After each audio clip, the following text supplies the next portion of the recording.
When people hear the word Hokage, they think incredibly important figure. I mean, even amongst other Kages, the Hokage is almost always the most powerful. The 7 Hokages we've seen rule over Konoha are quite possibly 7 of the strongest people in the entirety of the Naruto universe. But just being able to punch good doesn't necessarily make you a good Hokage. While strength is a huge factor in who gets chosen as Hokage, it doesn't make you a useful Hokage. I mean, obviously a strong Hokage will stop other villages from wanting to invade, but the real question we're addressing today is what Hokage did the most for Konoha, also known as who was the most useful of all of the Hokages. Today we're going to be going through the accomplishments of every single Hokage and where they played into a grand ranking scheme of usefulness for Konoha. So in other words, you could say this video is Hokage's usefulness ranked and explained. Before we get to ranking or explaining anything, guys, please, for me, like this video, subscribe to the page, and hit that noti bell. And if you like me ranking and explaining things, I do it a whole lot on my other page, The Weeb Commander, where we talk any anime that's not Naruto. We just posted a video there ranking and explaining all the hybrids in Chainsaw Man. But before we get into all that, guys, today we're gonna talk about a brand new sponsor to the page, Vessi. Listen, guys, sometimes I get outside. It's not a big deal, I don't like to brag about it, but when I do go outside, I like to be prepared for what's ever coming my way, specifically rainy days. Which is why I love Vessi shoes. You see, Vessi shoes make stylish 100% waterproof sneakers, and they want to introduce you to the Dry Socks Club. You see, Vessi shoes are made from a Dymatex material, a dual climate knit material that keeps you cool in the summer and warm in the winter. They are comfortable, lightweight, and incredibly breathable. Not to mention,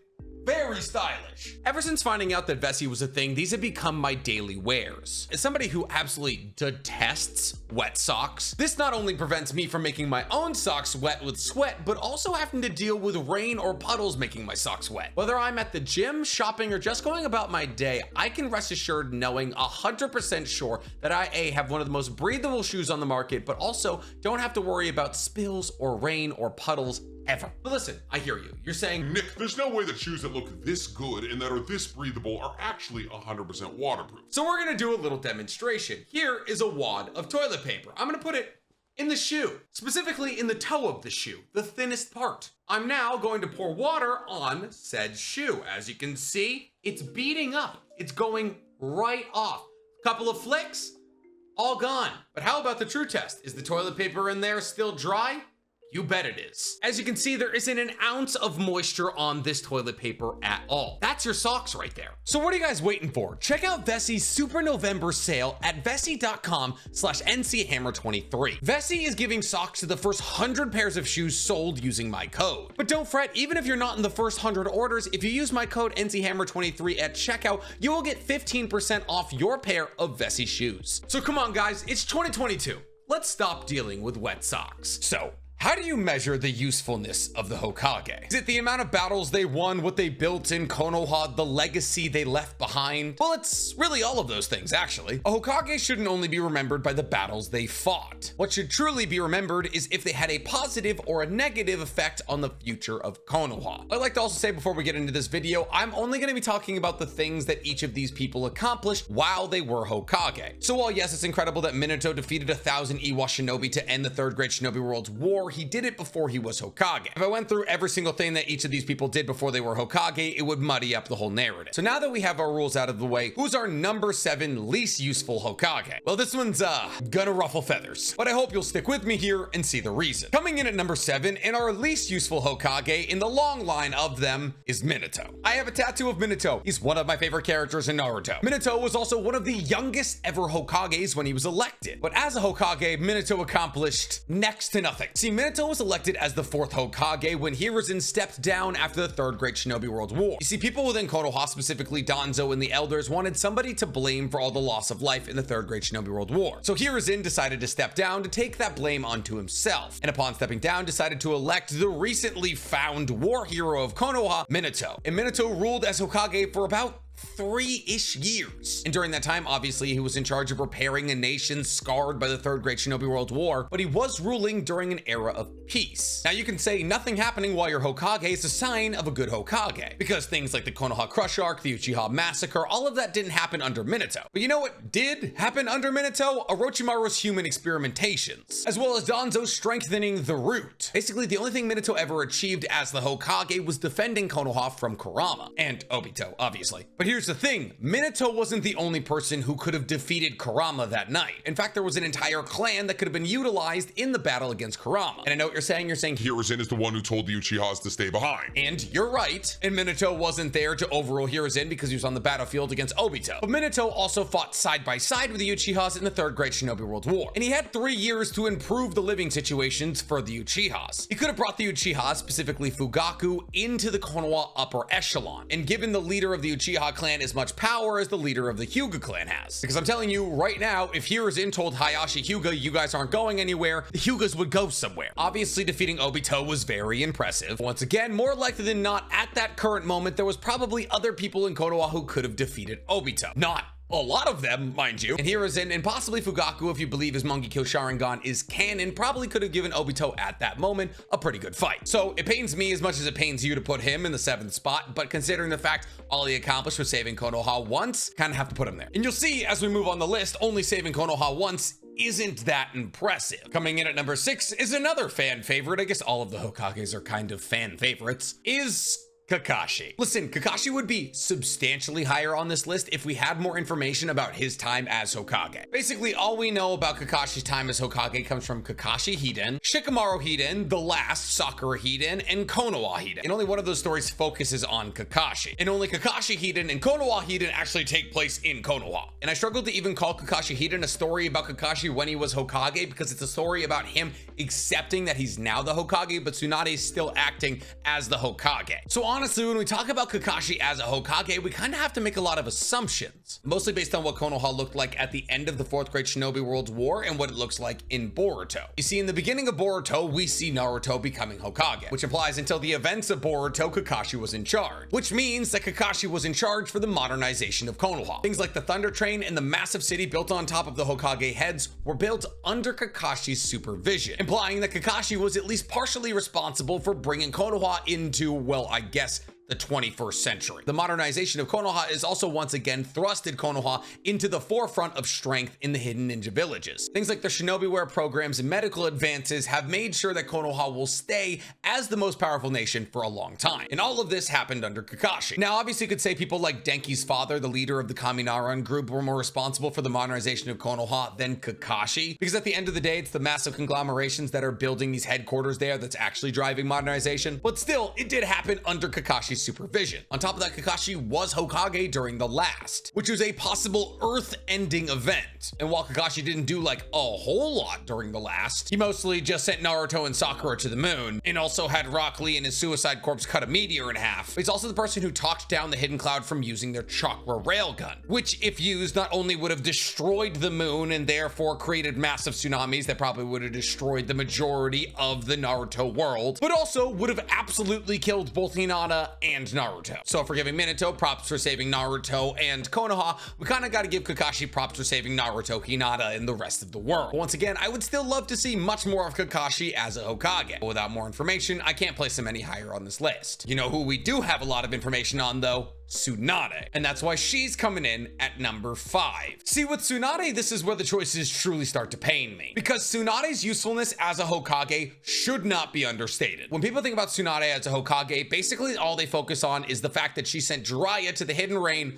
by himself, something he asked to do, mind you, and arguably the right choice considering he knew the Hidden Rain better than anybody else in Konoha, and a big team infiltrating a very well-observed Hidden Rain would probably draw attention. Also, Jiraiya managed to kill 4 out of the 6 paths of pain. He was pretty much your best option. But since we're talking about pain, let's not ignore the fact that Tsunade was basically the only reason prior to Naruto that anybody even survived the pain assault. Tsunade and Lady Katsuya were basically the only thing holding Konoha together before Naruto arrived. She pretty much single-handedly held off pain before Naruto got there, exerting herself to such a degree that she fell into a coma afterwards. But honestly, this isn't even some of the most impressive things Tsunade did while Hokage. Tsunade also found a cure for the tri-colored pill, 3 pills that the Akamichis eat to increase their chakra output. And if you eat the red pill, it's a lot like 8 Gates. You get a crazy increase to your strength, but you die at the end. Tsunade found old Nara clan health textbooks, studied them, and was actually able to save Choji's life, something nobody else on Earth could have done. Let's also not forget that she saved Rock Lee's life, being able to take him from basically not being able to walk to becoming a ninja again. On top of that, she was a guiding force for Konoha through the Fourth Great Shinobi World War. Once again, a place where her influence cannot be understated. Not only did Tsunade revive every single one of the 5 Kages after they died to Madara, her Lady Katsuyu summoning that she shared with Sakura played a very vital role in the Fourth Great Shinobi World War through healing and communication. Genuinely, without Tsunade, more likely than not, the Fourth Great Shinobi World War probably would have been lost, which would have been a world-ending event. Now, I can hear a lot of you screaming because we're already up to number 4 in terms of usefulness, and somebody hasn't appeared on the list yet. And that person would be the most hated Hokage in Konoha's history, Hiruzen. But lucky for all of you who hate him, he is coming in at number 4. And I know what you're saying. You're saying, Nick, you're telling me Hiruzen was more important to Konoha's history than Tsunade, Minato, and Kakashi? Yeah. Listen, in terms of doing the wrong thing as Hokage, Hiruzen is pretty high up there. But that's also because we know the most about Hiruzen's tenure as a Hokage. Hiruzen was Hokage for almost 50 years. I mean, there was like a 3-year gap in there when Minato was Hokage for 1 bus stop. But basically, from the time that Hiruzen was 25 to 70, he was in charge of Konoha. And let's think for a second, some of the things Hiruzen had to go through as Hokage. 1, he was elected as Hokage during the First Great Shinobi World War. After Konoha, which had only been founded for what, 10 or so years, just lost both Hashirama and Tobirama. Not to mention, Madara had also been killed by Hashirama. Meaning in the 10 years since founding, basically all of the most important and powerful people in Konoha kicked the bucket. Which is kind of scary when you consider the fact that Konoha was still becoming an amalgamation of different clans coming together. You see, not every clan that lived in Konoha just popped up when Konoha started. People like the Sarutobi, Nara, and the Uzumaki came with the Uchiha and the Senjus, but people like the Yamanaka and the Akamichis didn't appear till later. And I don't know about you, but I'd be a little bit unsettled if I just joined a village and a lot of the most powerful people that were holding this village together just died. So not only did Hiruzen have to win the First Great Shinobi World War, he also had to deal with the aftermath of the First Great Shinobi World War, and the Second Great Shinobi World War, and the Third Great Shinobi World War. Hiruzen was the Hokage for 3 straight Shinobi World Wars, and he won every single one of them. Hiruzen, after taking over for Tobirama, was able to find peace with the Hidden Cloud, which caused all 5 nations to sign an armistice. And for 20 years, all the nations lived in peace, but Konoha was so much more powerful than all of the other villages after the First Great Shinobi World War that the Second Great Shinobi World War happened. Because villages were falling behind Konoha economically, which was largely in due with Hiruzen's leadership and a couple of other things that we'll talk about later down the line. So they were trying to get their pound of flesh from Konoha, but they didn't. Now, obviously, the Second Great Shinobi World War was a disaster. The Hidden Rain all but kicked the shit out of everybody. Konoha, the Hidden Sand, possibly the Hidden Stone, and maybe even the Land of Iron. But once again, after this war, the only country that landed on its feet was Konoha, which is why Konoha was very prepared for the Third Great Shinobi World War, which was quite literally a war where every other hidden ninja village attacked Konoha. That was basically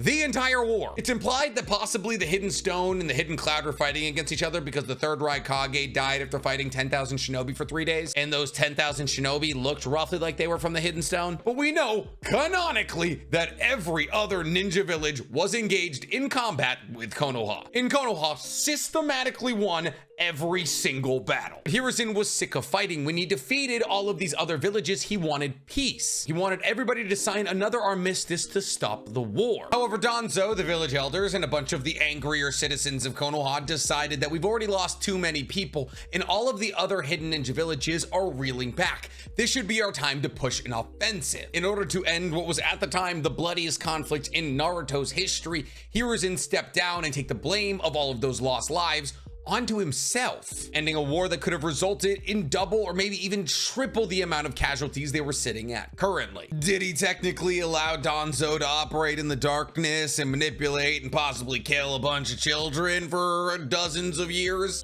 Maybe. Did he also not keep a close leash on Orochimaru whatsoever, and when he actually finally decided to confront Orochimaru on his human experimentations, did he freeze and let Orochimaru escape, allowing him to kill even more children? Also, maybe. Was he also the person who told the Uchihas to move into the Uchiha compound because they were suspected for releasing Kurama? Once again, maybe. And speaking of the Uchihas, was he also the Hokage that allowed Danzo to manipulate Itachi Uchiha into assassinating his entire clan?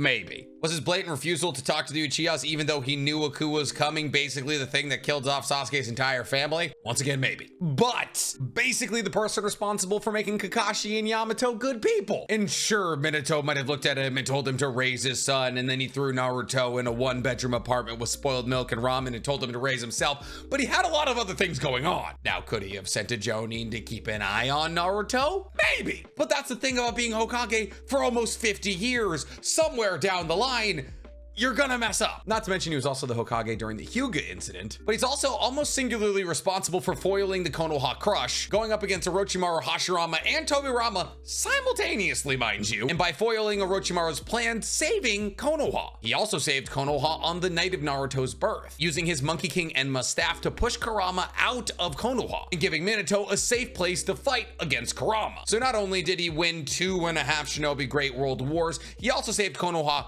2 separate times. Listen, it's not like I'm saying he's number 1, all right? He's number 4. But speaking of numbers, coming in at number 3, we have our current Hokage, Naruto. You see, if we were going to talk about feats prior to being a Hokage, Naruto would have been number 1. And even Naruto's feats as the Hokage could put him into the conversation for number 1. I honestly have no beef with anybody exchanging anybody in the top 3 for any other person in the top 3. We've already established that Kakashi was basically responsible for the entirety of the modernization of Konoha. And Naruto's only been Hokage for what? 2-3 years max? Boruto was like 11 or 12 when he was elected. He's only like 14 or 15 now, if I'm not mistaken. But that doesn't mean it hasn't been a hectic couple of years for Naruto. While Naruto is usually tied up doing paperwork because he's ruling over an era of peace, that hasn't stopped him from saving the entire world twice. See, while Naruto hasn't necessarily built any infrastructure in Konoha, he has defeated both Momoshiki and Ishiki. Momoshiki, who was trying to complete what Kage had first attempted by collecting all 9 of the tailed beasts, creating the 10 tails, making a god tree, and then eating the chakra fruit, which would have ended the world. And then Ishiki, who was basically trying to do the exact same thing except with a baby 10 tails that he brought himself. And Naruto, with the help of the 4 other Kage, defeated Momoshiki and then basically soloed Ishiki. So even though he hasn't accomplished like a whole lot as a Hokage per se, he has saved the world twice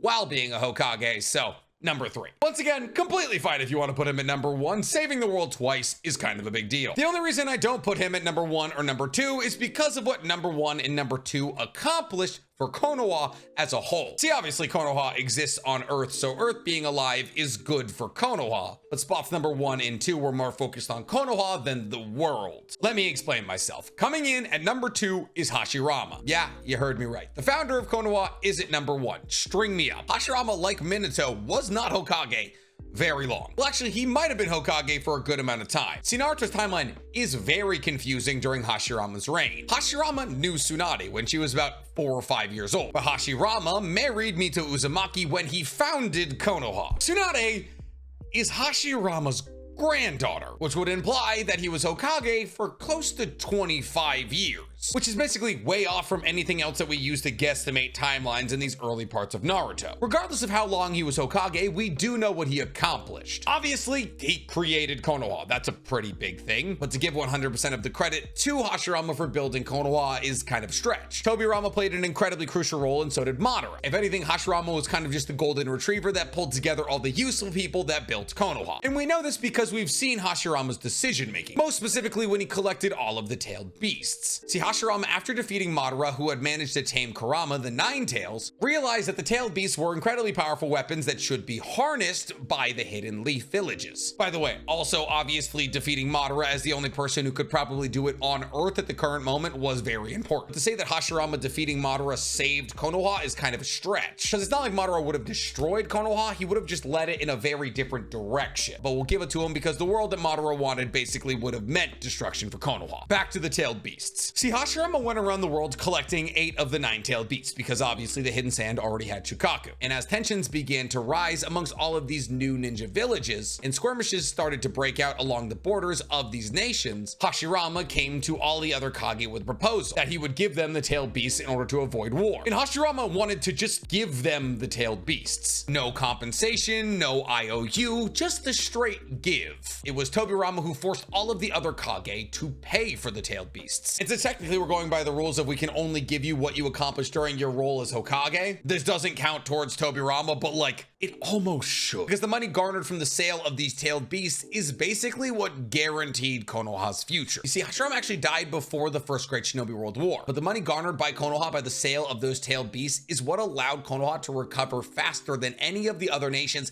after the conclusion of the First Great Shinobi World War. So Hashirama collecting those tailed beasts, even though he didn't want money for them, is huge. While the rest of the other ninja villages were thrown into economic despair, Konoha had its savings to kick back up on. And then lastly, Hashirama was also responsible for bringing the Uzumakis into the fold. That is to say that Hashirama's marriage to Mita Uzumaki is one of the key points in making sure Naruto can be born one day. It also guaranteed basically a perfect Jinchuriki would exist within the confines of Konoha for the rest of its existence. But enough about Hashirama. Who's the #1 most useful Hokage in the history of all Hokages, you ask? Well, and I'm gonna admit a little bias here, it's my favorite Hokage, Tobirama. But why is Tobirama the most useful of all the Hokage? He served as Hokage for probably about the same amount of time as Minato. And honestly, that's a fair critique. Tobirama was made the Hokage after Hashirama's death before the First Great Shinobi World War. And Tobirama himself died during the First Great Shinobi World War. And considering the fact that we estimate that the First Great Shinobi World War was no longer than 10 years, Tobirama probably served a max of 8 or so years as Hokage, which is obviously nothing to scoff at, but it's not Hiruzen or Kakashi, or even possibly Hashirama for that matter. You know what's wild? Kakashi served as Hokage for like at least 13 or 14 years. That blank period, man. So why is this Hokage, who didn't serve nearly as long as people lower than him on the list, #1? Well, mostly it's all of the things he achieved as Hokage. See, we know that Tobirama is a genius. He created 3 jutsus that play massive roles in Naruto. He created Edo Tensai, Flying Raijin, and Shadow Clones. Now we know for a fact that he created Flying Raijin long before he was Hokage. But what we don't know is when he created either Edo Tensai or Shadow Clones, because we never see him use Edo Tensai or Shadow Clones during the Warring States period. So it's a possibility while Tobirama was the Hokage, he created Edo Tensai and Shadow Clones. But that's a stretch, so we'll skip over that one. Things that we know he did do while Hokage was create the Ninja Academy, an academy that forced children who wanted to be ninjas to go to before they were even a genin. You see, Tobirama and Hashirama created Konoha because they never wanted to see children in war ever again. And thus, a lot of the things Tobirama accomplished while he was Hokage were things that Hashirama probably should have achieved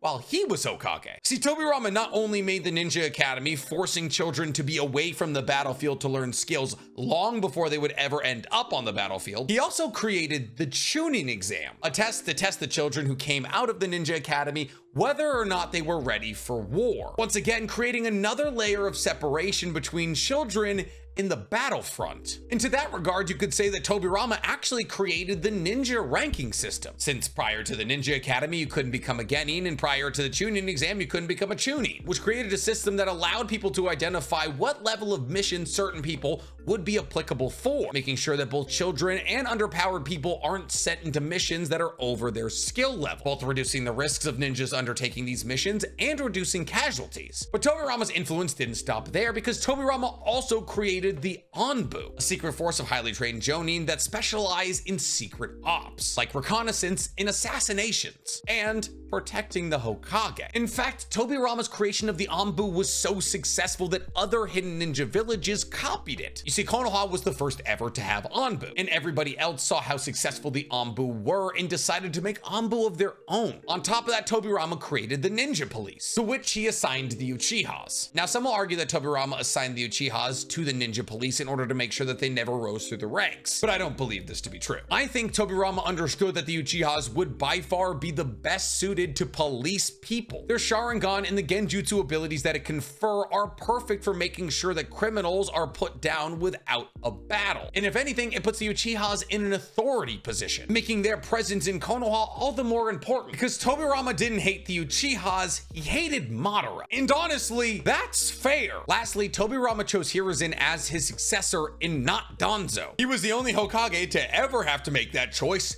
and he made the right one. Now, could he have hypothetically elected Shisui's grandfather to be the next Hokage? Absolutely. But he didn't step forward to sacrifice himself, so I can't even blame Tobirama for that. When it comes down to it, Tobirama was responsible for creating the ninja way in Konoha, and he lived up to the values that Konoha was founded for more than any other Hokage in history. Tobirama put 2 stopgaps between children going to the battlefield. When Hashirama in his 25 years as Hokage did nothing like that, both Minato and Hiruzen sent children to the front lines, though Minato not as a Hokage. And Tobirama built actual institutions that are still used in Konoha in the rest of the world to this day. So with that, I close my final argument. What do you guys think? Where would you put the Hokages in terms of usefulness? Tell me in the comments below. And while you guys are down there, please, for me, like this video, subscribe to the page, and hit that noti bell. Listen, you guys are gonna say I'm biased because I love Tobirama. I don't have a Tobirama tattoo, all right? And I put Minato in last place.